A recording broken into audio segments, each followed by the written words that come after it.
All right, so now we have Eleanor. She's married Henri, the Duke of Normandy, and no longer King Louis. She had divorced, and so now we're at 1153. This marriage was highly displeasing to the French, who could not see without alarm the extensive and important countries of Normandy, Maine, Anjou, Guyenne, and Poitou are united under the domination of a prince whose personal merit increased the consequence he derived from the extent of his territories. The king in particular was greatly incensed, and not without reason, for by her marriage contract with Henry, Eleanor had disinherited the 2 daughters which she had by Louis. He began to repent his facility in having invested Henry with the duchy of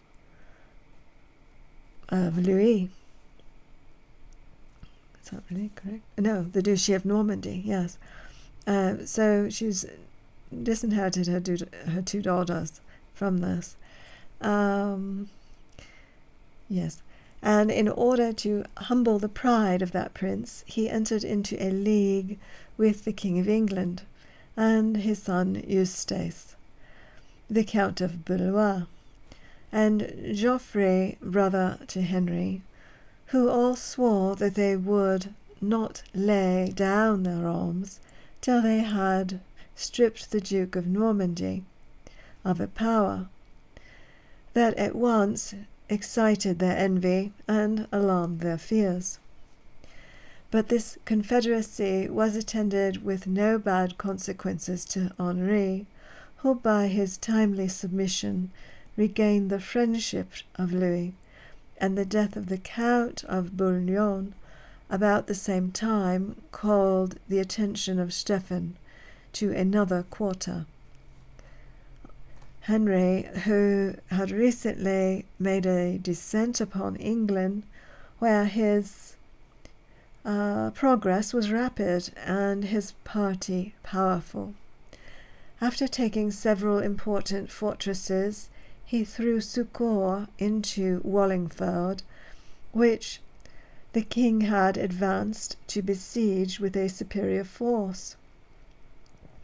At this place the 2 armies lay opposite to each other 3 days, in continual expectation, a decisive action when the nobility of either party, alarmed at the prospect of further bloodshed, and the confusion that must inevitably result from a general engagement, for whichever side victory might chance to declare, interposed their good offices, and offered terms of accommodation to the rival princes.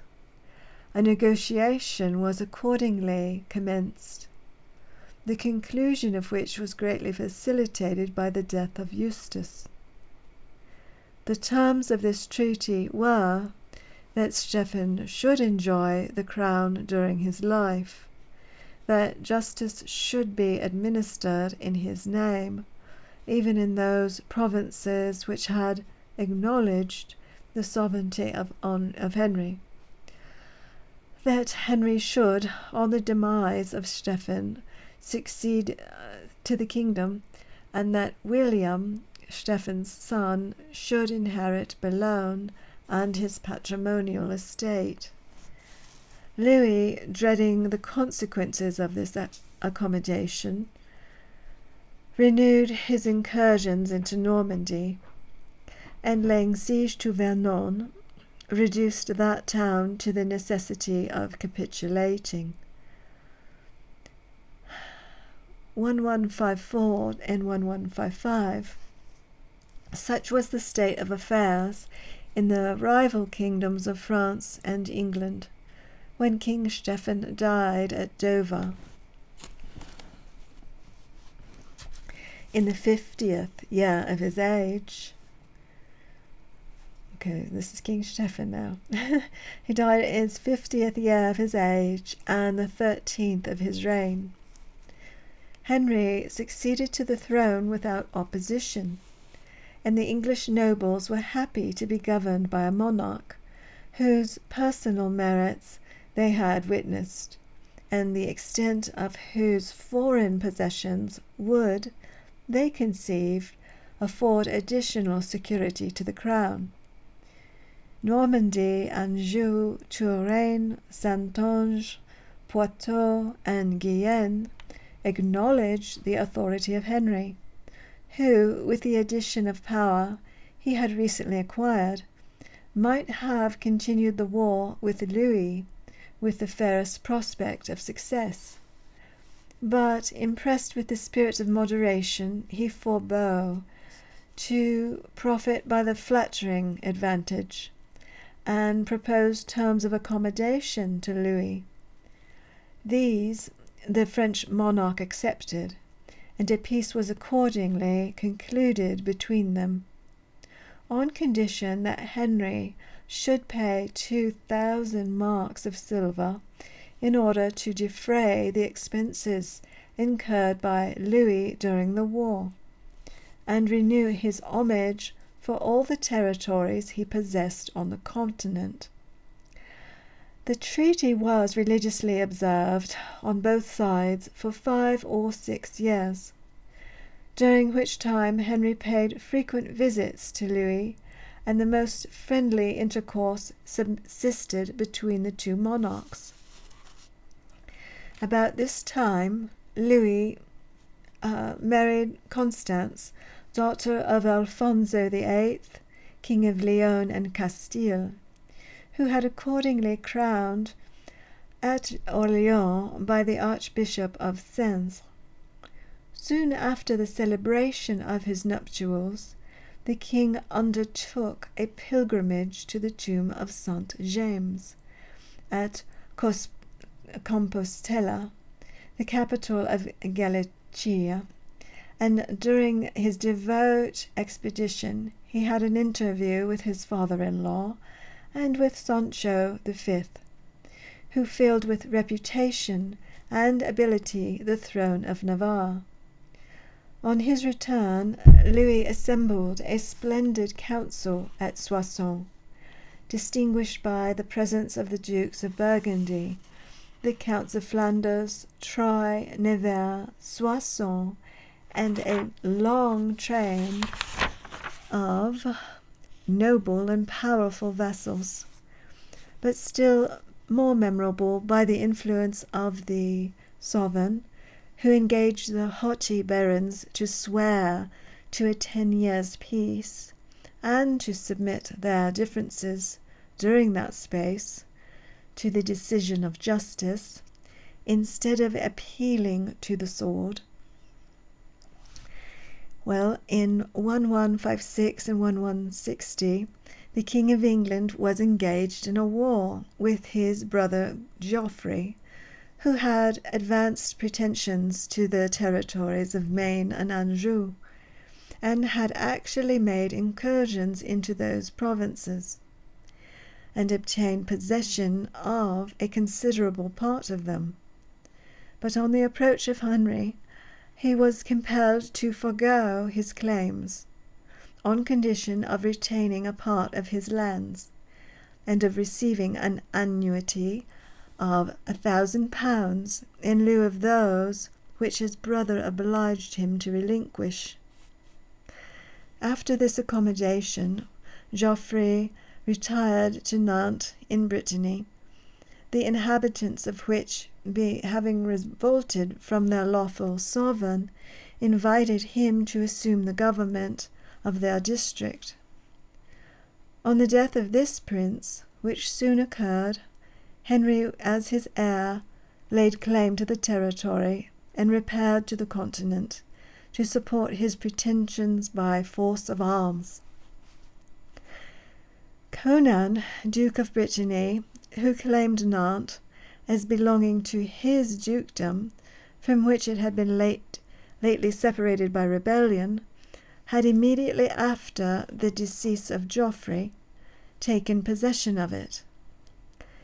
Henry's first care on his arrival in Normandy was to secure the friendship of Louis, whose interposition in the controversy he had reason to apprehend. He therefore paid him a visit, in which it was settled that Prince Henry, the king's eldest son and heir to his crown, should be affianced to the Princess Marguerite, and who was daughter of Louis by Constance of Castile. Though the former was only 5 years of age, and the latter still in her cradle. This alliance procured Henry an invitation to Paris, where he was entertained with the utmost magnificence for several days.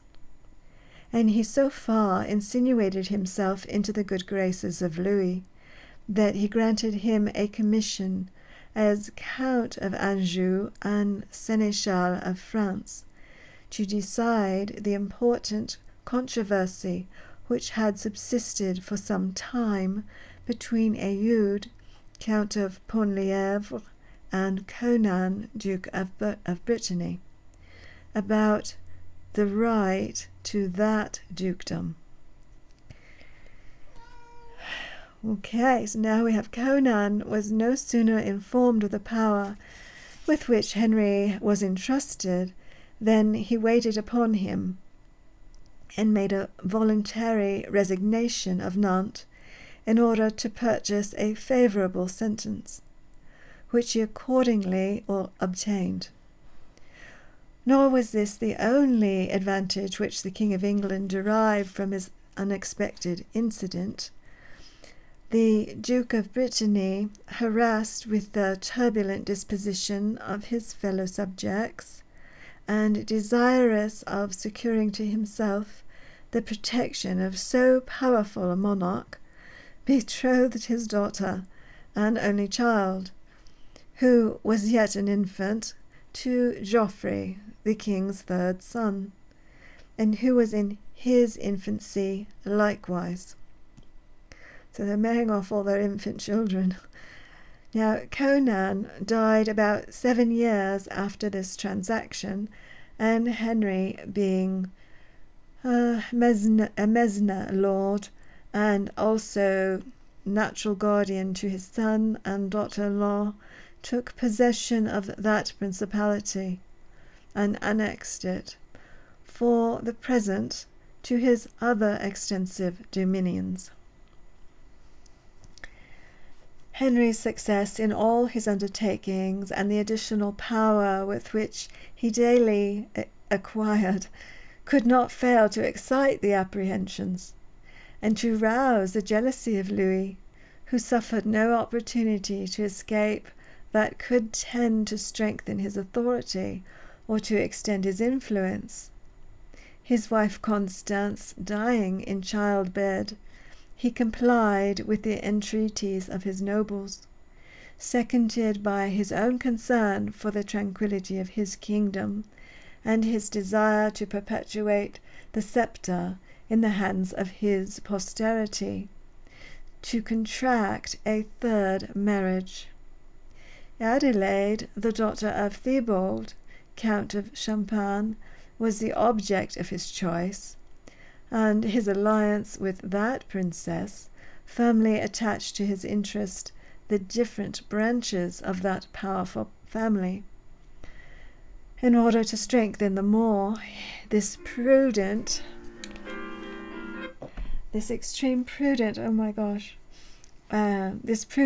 connection, he married his 2 daughters by Eleonora to 2 sons of the Count of Champagne, Mary to Henry I, Count of Troyes, and Ali to Theobald, Count of Valois. So we have here the King of England. This it looks like a swoop. He's got a swoop across quite a bit of France under his name. So this might be the one time that England really had of real power in France, for a good part of it, a good portion. The King of England, in the meantime, not yet satisfied with the accession of power which he had recently obtained by the acquisition of Nantes, now determined to revive the pretensions of his queen, Eleonora, to the county of Toulouse. Yeah, this is all further south, going into Toulouse, going to Anjou, it's all further south. So they're getting into Perigord and all of that. These were founded on the right of her grandmother, Philippa, Duchess of Guienne, who was the only issue of William IV, Count of Toulouse, and who must have inherited his dominions. Had not the prince, from his anxiety to preserve the succession in the male line, conveyed the principality to his brother, Raymond of Saint-Gilles, whose grandson of the same name was now Count of Toulouse. But when Louis VII married Eleonora, he maintained that the conveyance was a mere collusion between the two brothers to defraud the lawful heir, and that the consent of William IX, Count of Poitiers, the husband of Philippa, which had been obtained by a sum of money, was insufficient to render it valid.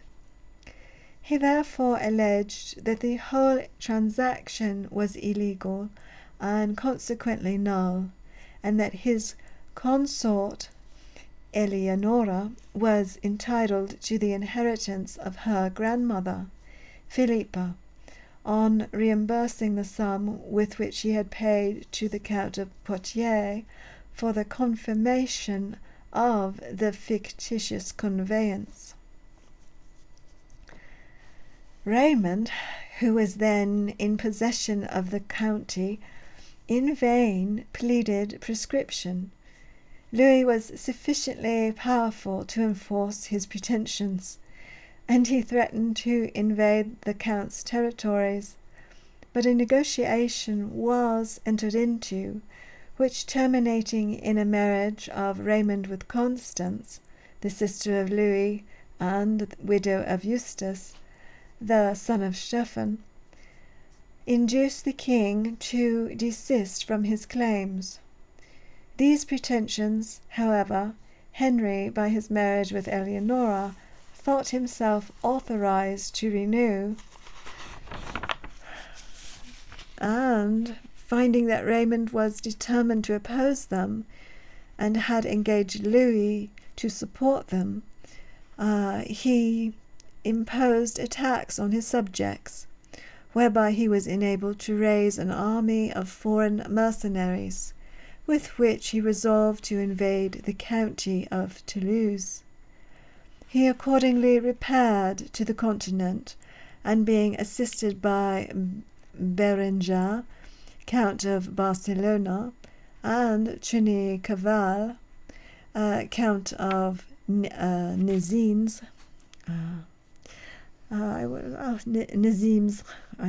whom he had gained over his party. I want to say Nîmes because that was more like current, but anyway, made an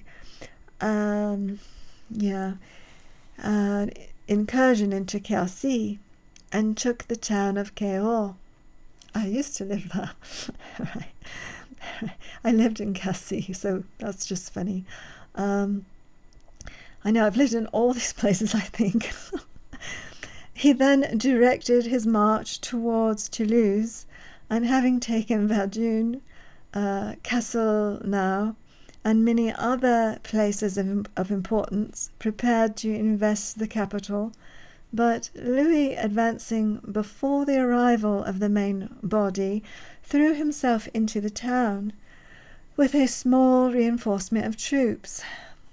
Henry was advised by his ministers, and particularly by the celebrated Thomas Becket, who was then Chancellor of England, to prosecute the siege with redoubled vigour, that by making Louis prisoner before the approach of his army, he might be enabled to impose his own terms of accommodation.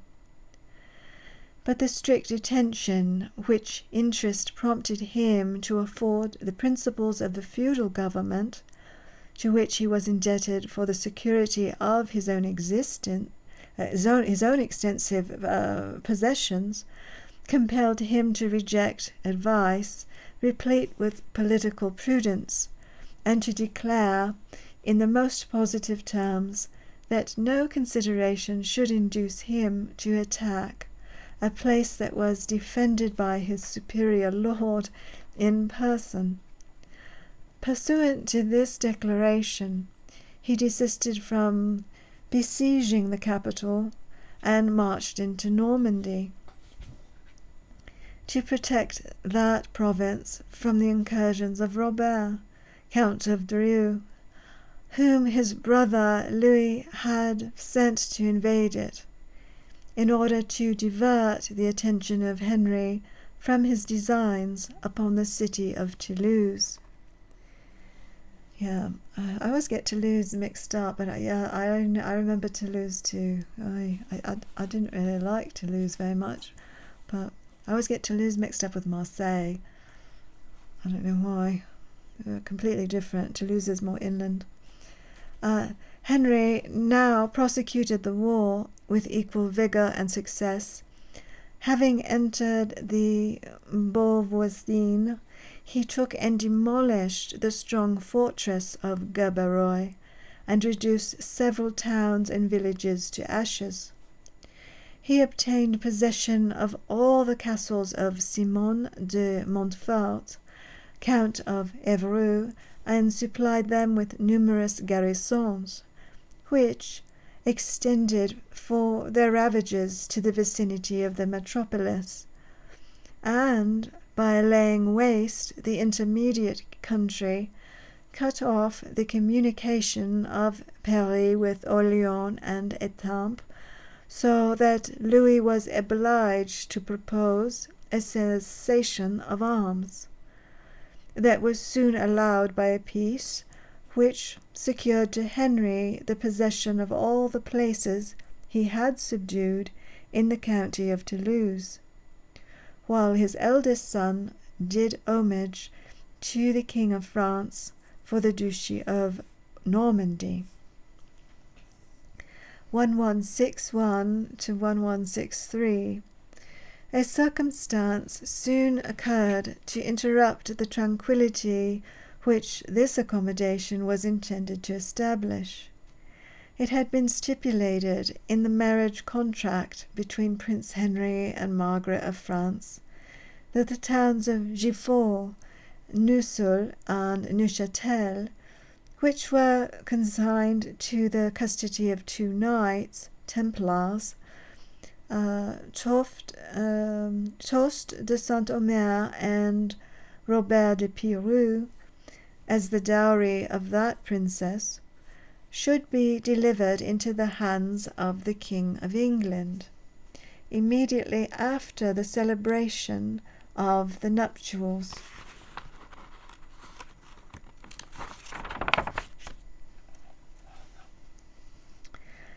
Henry, fearing that the French monarch might change his mind, and being eager to obtain possession of the dowry of his daughter-in-law, prevailed on the Pope's legate to celebrate the marriage. The prince was only 6 years of age, and the princess still younger.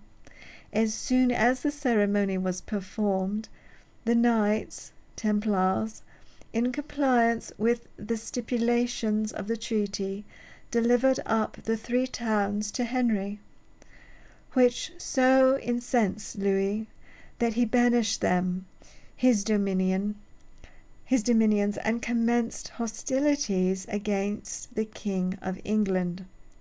So now we're starting to have a fight between France and England,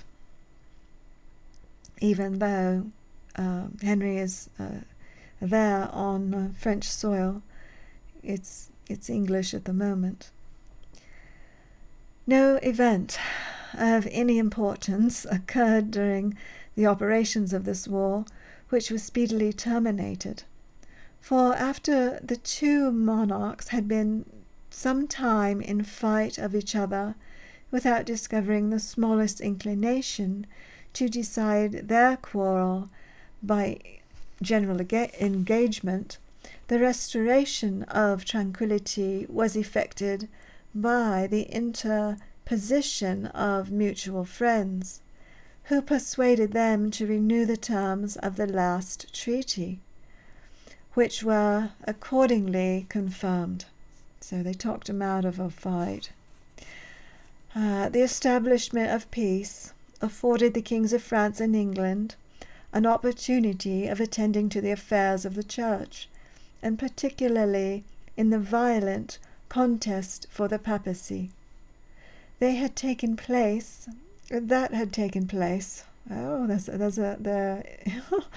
a contest for it.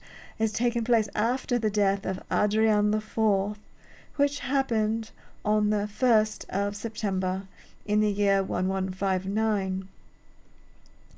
The cardinals, being divided in their choices, had nominated two different persons to the papal dignity. Octavian, who assumed the appellation of Victor IV, was chosen by one party, while the other gave their voices in favor of Roland, who took the name of Alexander III. Louis and Henry, after much deliberation, agreed to acknowledge the latter, who had lately established his residence at Clermont in Auvergne. This pontiff had an interview with the two kings in the autumn of the year 1162 at the castle of Torcy on the Loire, and they treated him with such marks of condescension.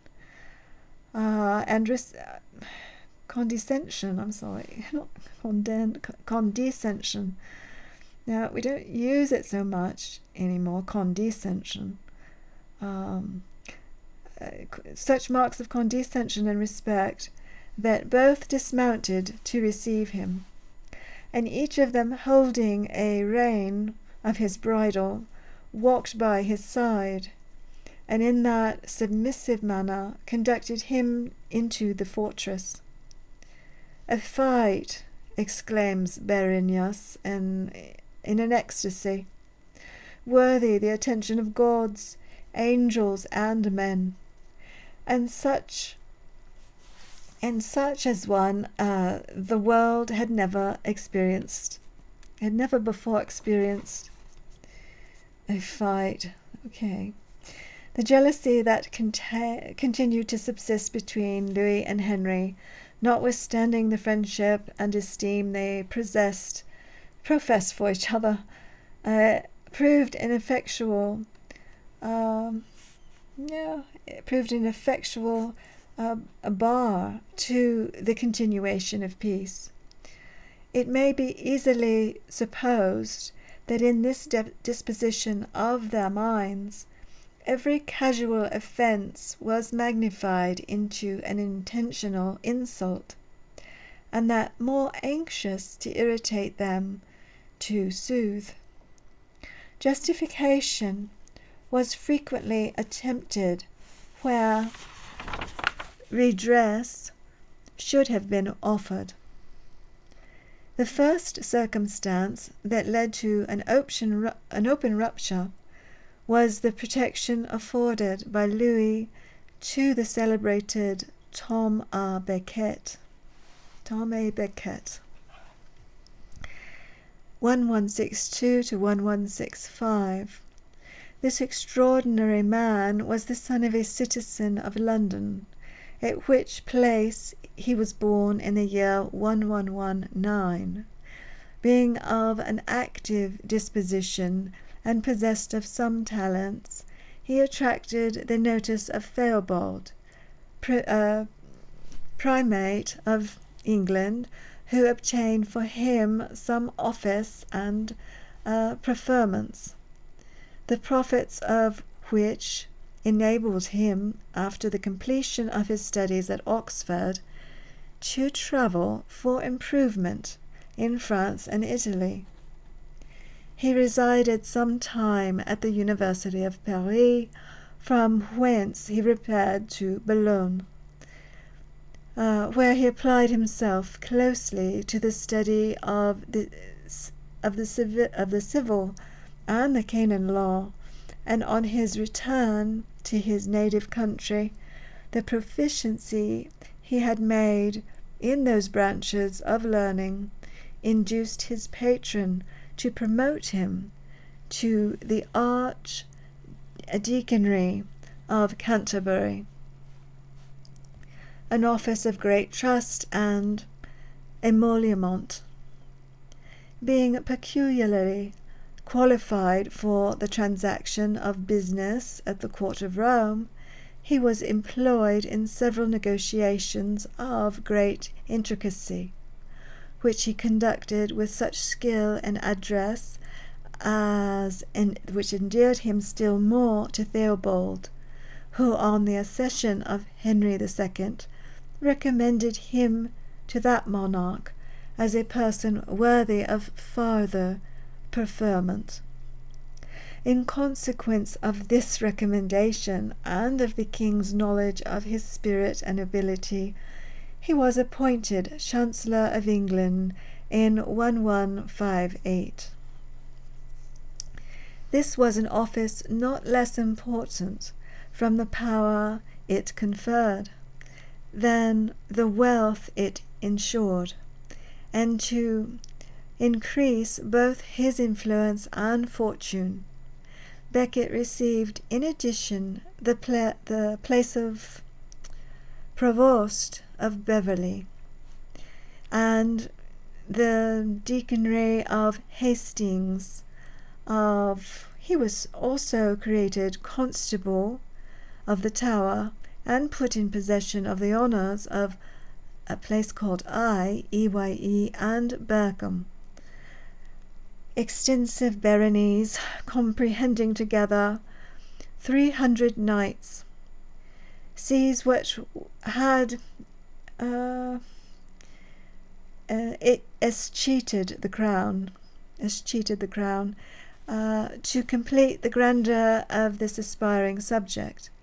The education of Prince Henry, the king's oldest son and heir to the throne, was entrusted to his care. But his experiences increased in proportion to the honours that were thus lavished on him, and his revenue, though immense, was inadequate to support his prodigality. His magnificence, as described by Fitzstephens, his historian and secretary, was almost incredibly great.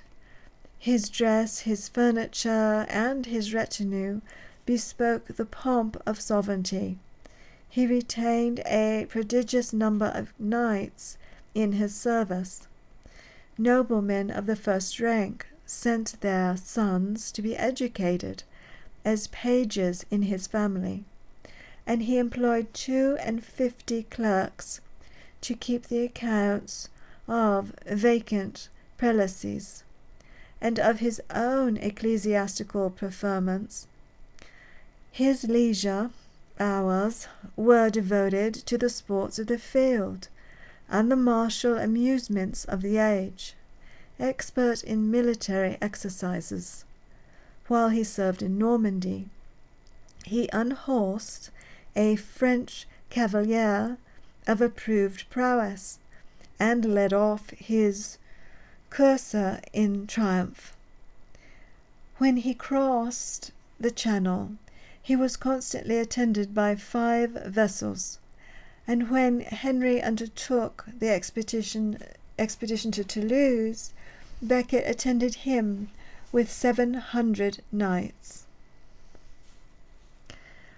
whom he maintained at his own charge.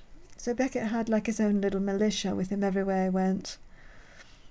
In the subsequent wars on the frontiers of Normandy, he supported during 40 days 1,200 knights and 4,000 of their train. And when he was sent on an embassy to Paris to negotiate the marriage of Princess Margaret, he astonished the French court by the number and magnificence of his retinue, which consisted of more than 1,000 persons. So he travels with a group, for sure.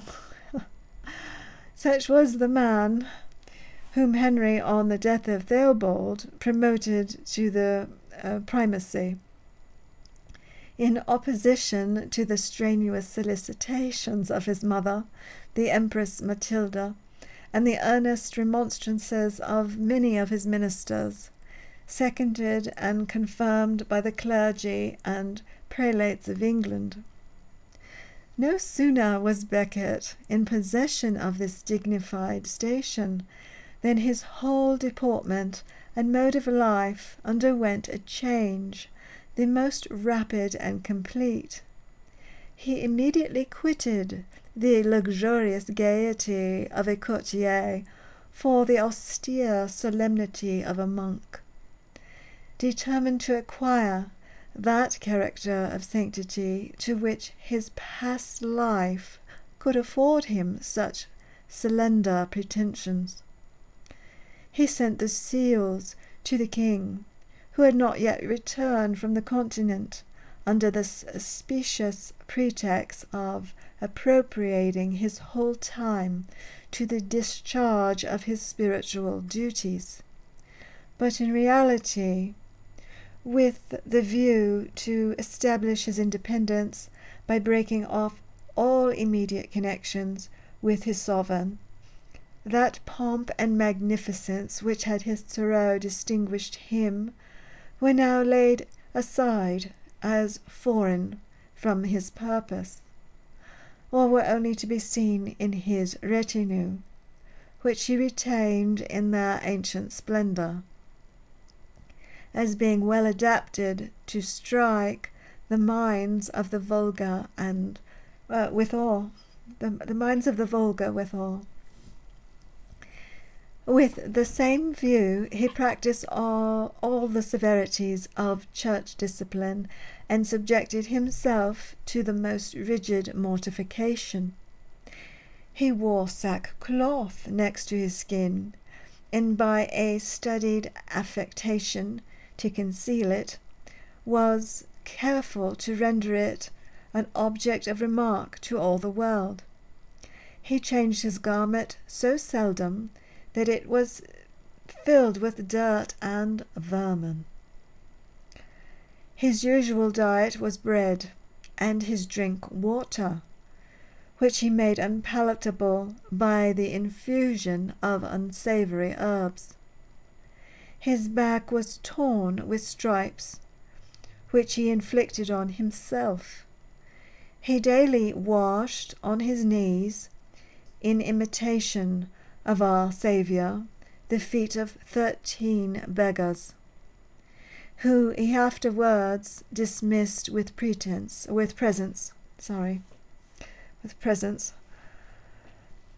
By his munificence to the convents and hospitals, he fought to gain the affections of the monks, and that his humility and devotion might become the subject of public commendation. He received all such as made the smallest professions of sanctity, and endeavoring by his conversion to impress their minds with a deep sense of his own merits. His time seemed to be solely devoted to the purpose of religion, to the recital of prayers and pious exhortations, or the perusal of religious discourse. His aspect wore the appearance of deep reflection and secret devotion. In short, the whole tenor of his conduct convinced every man of Oh wait, is this for sure the same guy? I can't believe it. He had all those, and now he's a monk. It's unbelievable. Anyway, it convinced every man of penetration that he was mediating some deep design, and that his ambition, diverted from its primitive course, had taken a more dangerous direction. Nor was it long before his designs became manifest, though previous to his elevation to the primacy he was well acquainted with the king's intentions of retrenching, or rather continuing within the ancient bounds, all ecclesiastical privileges, and had always shown a ready disposition to comply with them. He now stood forth the determined champion of clerical immunities, and encouraged a dangerous struggle between the crown and the mitre, in enforcing an exemption of the clergy from all civil jurisdiction. He was particularly strenuous, and by this renouncing all immediate subordination to the civil magistrate, he strove to establish an independence that must have proved wholly destructive of every principle of good government. The consequence of this doctrine was a dreadful augmentation of crime. On inquiry, it had been found that, in the first 9 years of Henry's reign, no less than 100 murders had been perpetrated by ecclesiastical ruffians, who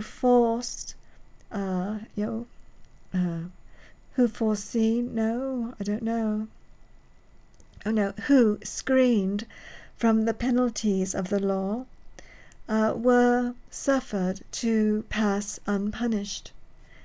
A clerk having debauched the daughter of a gentleman in Worcestershire,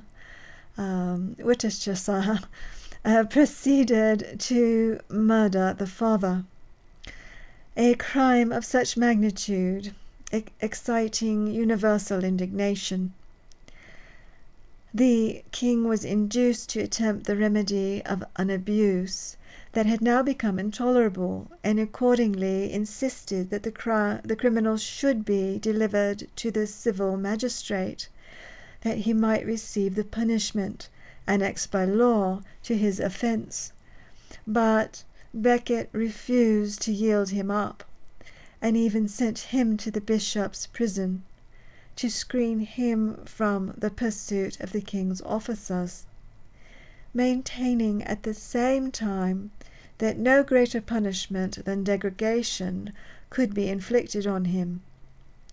Another priest, who had committed sacrilege by stealing a silver chalice from a church in London, was also demanded by the king, and refused in a similar manner by the primate. Enormities like these aroused the nation to a sense of its danger, and in the struggle which ensued between Henry and Becket, that turbulent prelate betrayed a degree of arrogance and presumption that rendered him an object of dread and detestation.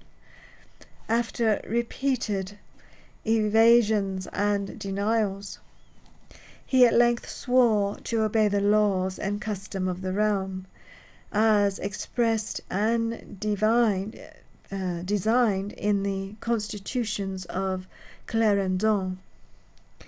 But he soon repented of his decision, his dissension, and being absolved from the obligation he had formed by the omnipotence of the foreign pontiff, he loudly retracted his oath, and again declaring war against his king, retired for protection to the court of Flanders, where his rebellious principles were strengthened by the exhortations of the Pope, where he was honoured by a visit from Louis, who afforded him a safe retreat in the monastery of Saint Colombe at Sens, after he had been driven by the menaces of Henry from the convent of Pontigny, whither he had retired.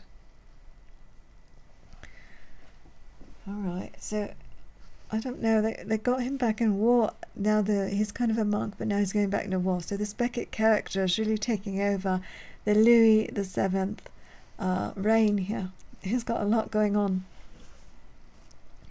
Louis at this time was in high spirits at the birth of a son, who was christened by the name of Philip, to which the appellation of Dieu donne, given by God, it means, was annexed. This was the prince who afterwards acquired the title of Augustus. A title, says Rigaud, a contemporary writer, which was conferred on such of the Roman emperors as had increased the imperial power, and from the word aug, who then can have better claims to this title than Philip, from the augmentation which he made in his finances from his extension of the limits of his kingdom, and lastly from his birth, which occurred in the month of August, which when plenty reigns in every corner. In every quarter. So August, I guess they're talking now monsoons or something. All right, now 1166 to 1169. A war broke out between Louis and Henry, whose minds had been mutually irritated by the affair of Becket, to whom the former extended his protection and encouragement, in consequence of some controversy in which Henry was engaged with the Count of Auvergne, a vassal of the Duchy of Guyenne. He had invaded the territories of that nobleman, who had recourse to Louis as his superior lord for protection, and thereby engaged the two monarchs in hostilities. But this war was, as usual, no less feeble in its operations than frivolous in its cause and object. Armies were, indeed, raised on both sides, and some towns and fortresses taken and demolished. These mutual depredations were, however, suspended by a truce which was signed in the month of August 1167, and was to continue until the following Easter. But before the truce was expired, Louis excited the factious barons of Poitou and Guyenne to revolt, and in order to secure their fidelity he exacted from them a number of hostages. They soon, however, had reason to repent of their temerity, for Henry marched against them at the head of a powerful army, took their castles, destroyed their towns, and in short reduced them to the necessity of declaring their willingness to submit to his authority, provided he could rescue their hostages from the hands of Louis. They soon, however, had reason to repent in their temerity. Sorry, I already read that one. In order, so now they wanted their hostages back from the hands of Louis. They're telling Henry that they'll, go with him and all, but they need their hostages back.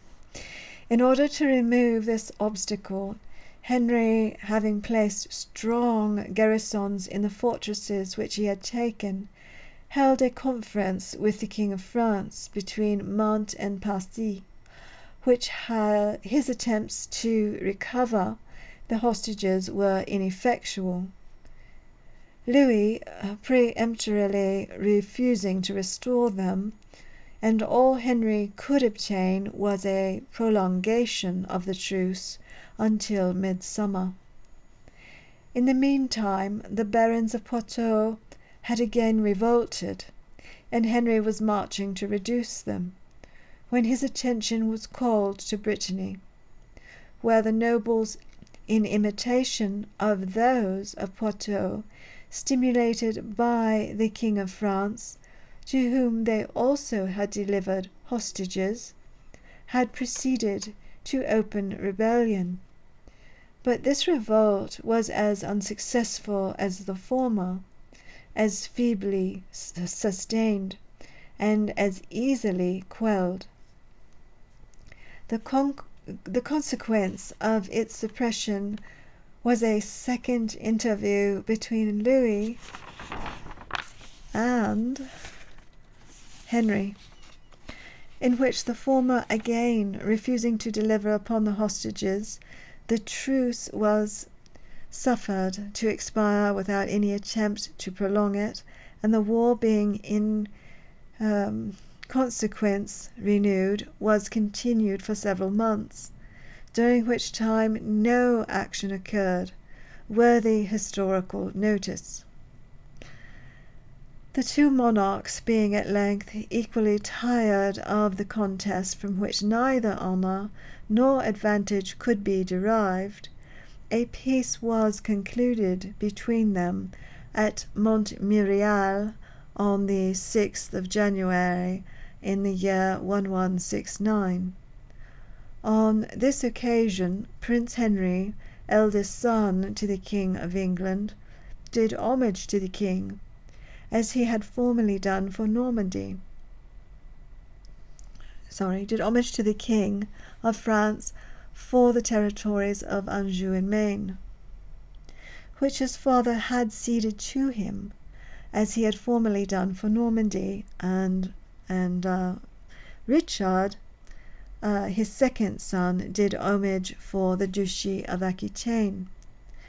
At the same time his third son, Geoffrey, did homage to his elder brother Henry for Brittany, as a scion of the Duchy of Normandy. Prince Henry was also restored to the office of Grand Seneschal, which had been hereditary in the Counts of Anjou.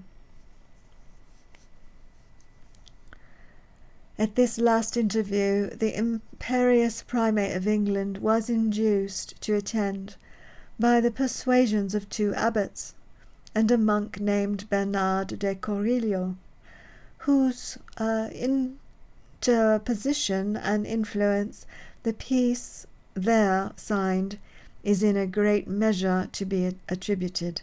So he helped out with signing the peace.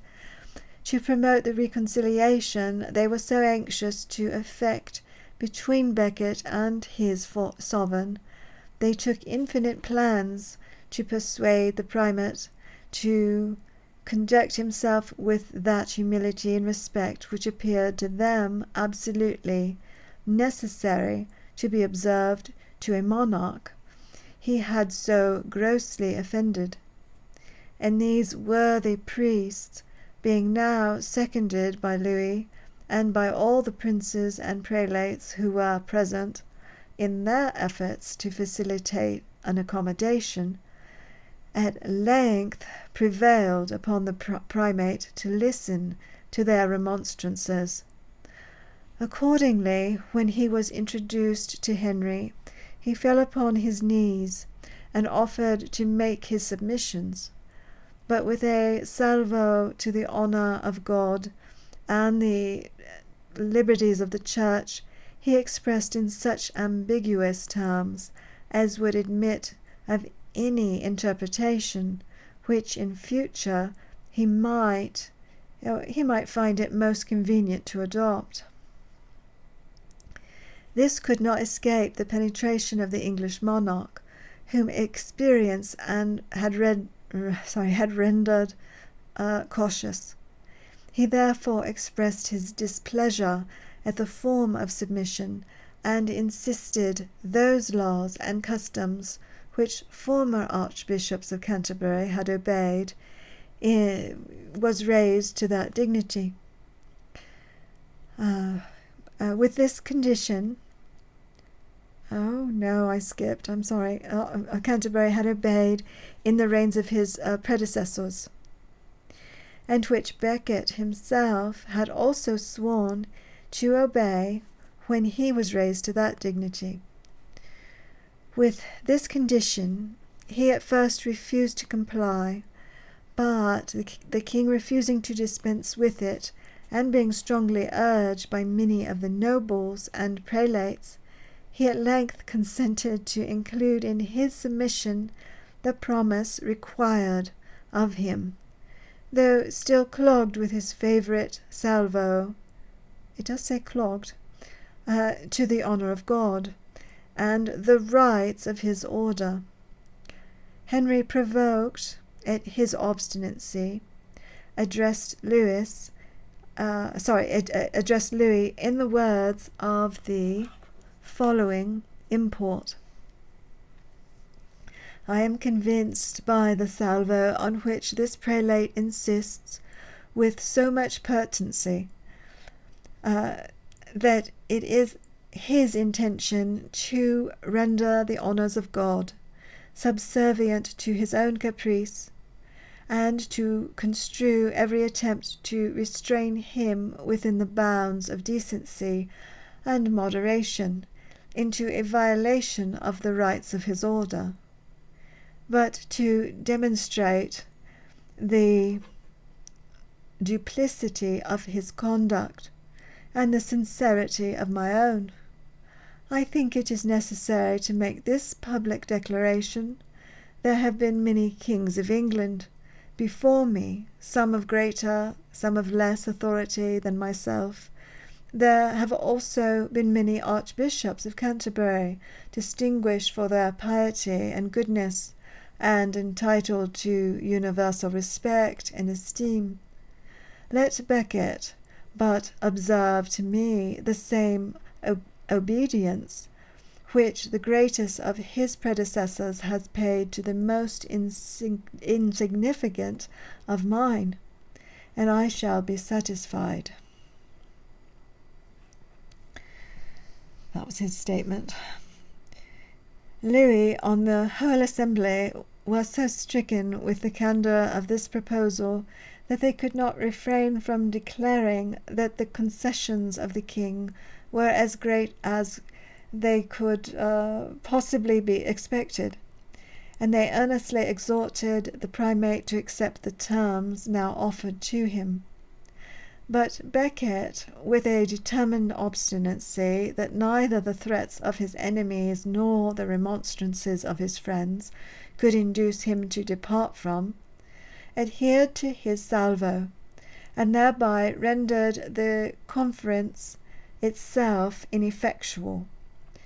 This conduct inspired many of the French nobility with such unfavourable ideas of Becket that they did not scruple publicly to condemn his pride as intolerable, and to declare that, since he chose to reject such reasonable terms, he was undeserving of protection, and ought to be expelled from the dominions both of France and England. Even Louis himself withdrew his confidence and friendship from him for a time, though his jealousy of the English monarch soon induced him to renew their former friendly intercourse. I think I'll take a break there. So we're still with King Louis, a lot going on with Becket. This is almost all about Becket, isn't it?